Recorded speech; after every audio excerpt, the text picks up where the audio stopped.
नमस्कार दोस्तों, आज मैं लेके आई हूँ भगवान शिव और माता पार्वती की कथा। जानिए ये कैसे शिव जी ने माता पार्वती की परीक्षा लिए थे। तो दोस्तों, ये जानने के लिए आप पहले वीडियो को कीजिए लाइक, चैनल को सब्सक्राइब और कमेंट बॉक्स में अपनी राय जरूर लिखिए।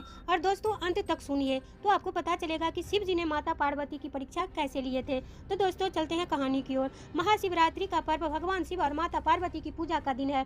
इस दिन भगवान शंकर और माता पार्वती का विवाह हुआ था। जब से इस दिन का शिव भक्तों के लिए बड़ा ही महत्व रहा है। यह तो सभी जानते हैं कि माता पार्वती ने भगवान शिव को अपने पति रूप में पाने के लिए कितने ही कठोर तप किए थे और कितनी ही परीक्षाएं दी थी, तब जाकर उन्होंने भगवान शंकर प्रति रूप में प्राप्त हुए थे। ऐसी ही एक कथा का जिक्र पौराणिक ग्रंथों में मिलता है, जब भगवान शंकर ने मगरमच्छ बनकर माता पार्वती की परीक्षा ली थी। तो सुनिए इस कथा को, आपके मन में शांति मिलेगा और दोस्तों भगवान शिव के भक्ति में ध्यान लगेगा। तो दोस्तों, वीडियो को लाइक जरूर कीजिएगा। एक समय की बात है, माता पार्वती घोर तप कर रही थी। उनकी भक्ति और तप को देखकर देवताओं ने शिव जी से माता की मनोकामना पूरी करने के लिए कहा था। तब शंकर जी ने पार्वती जी की परीक्षा लेने सप्त ऋषियों को भेजा। सप्त ऋषियों ने माता के सामने शंकर जी के बारे में बहुत कुछ बोला, उनके सैकड़ों अवगुण गिनाए, परंतु इन सब बातों का पार्वती जी पर कोई प्रभाव नहीं पड़ा। उन्हें दृढ़ निश्चय और संकल्प के साथ तप जारी रखा। जब इस सब से भी बात नहीं बनी तो भगवान शिव ने खुद परीक्षा लेने के ठानी। भगवान शंकर प्रकट हुए और माता पार्वती को वरदान दिया। उसी समय जहाँ माता पार्वती तप कर रही थी, वही तालाब के पास मगरमच्छ ने एक लड़के को पकड़ लिया। लड़का बचाने के लिए शोर मचा रहा था। जैसे ही माता को लड़के की आवाज सुनाई दी, वह उस ओर भागी। उन्होंने देखा मगरमच्छ लड़के को तालाब के भीतर खींच रहा था। तभी लड़के ने माता को देखा और लड़के ने देवी से कहा, मेरी ना तो माँ है, न बाप, न कोई मित्र, आप मेरी रक्षा करें। तभी लड़के ने माता को देखा और लड़की ने देवी से कहा, मेरी ना तो माँ है, न बाप, न कोई मित्र, माता आप मेरी रक्षा करें। पार्वती जी ने कहा, हे ग्रह, इस लड़के को छोड़ दो। मगरमच्छ बोला, दिन के छठे पहर में जो कुछ मिलता है उसे अपना आहार समझकर स्वीकार करना मेरा नियम है।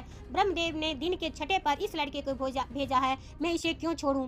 पार्वती जी ने विनती की, तुम इसे छोड़ दो, बदले में तुम्हें जो चाहिए वह मुझसे कहो। मगरमच्छ बोला, एक ही शर्त पर मैं इसे छोड़ सकता हूँ। आपने तप करके महादेव से जो वरदान लिया, यदि उस तप का फल मुझे दे दोगी तो मैं उसे छोड़ दूंगा। पार्वती जी तैयार हो गई। उन्होंने कहा, मैं अपने तप का फल तुम्हें देने को तैयार हूँ, लेकिन तुम इस बालक को छोड़ दो। मगरमच्छ ने समझाया, सोच लो देवी, जोश में आकर संकल्प मत करो। हजारों वर्षों तक जैसा तप किया है वह देवताओं के लिए भी संभव नहीं। उसका सारा फल इस बालक के प्राणों के बदले चला जाएगा।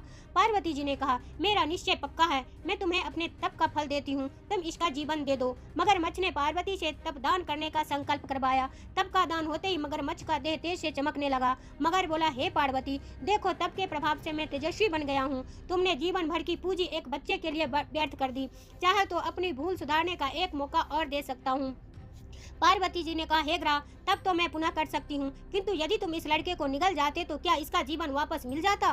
देखते ही देखते वह लड़का अदृश्य हो गया, मगरमच्छ लुप्त हो गया। पार्वती जी ने विचार किया कि मैंने तप तो दान कर दिया है, अब पुनः तप आरंभ करती हूँ। माता पार्वती ने फिर से तप करने का संकल्प लिया। यह देख भगवान शिव फिर से प्रकट हुए और उन्होंने पूछा कि देवी, अब आप क्या कर रही है? तब माता ने कहा कि मैंने अपने तप का दान कर दिया है, तो अब आपको अपने पति रूप में पाने के लिए मैं फिर से तप करूंगी।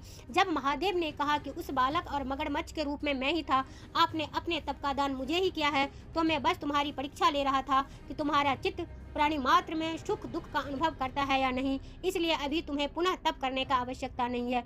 यह सब जानने के बाद देवी ने महादेव को प्रणाम कर प्रसन्न मन से विदा किया। तो दोस्तों, अंत तक बने रहने के लिए धन्यवाद और जाते जाते वीडियो को कीजिए लाइक, चैनल को सब्सक्राइब और कमेंट बॉक्स में अपनी राय जरूर लिखिए जो आपको किस तरह की कहानी सुननी है।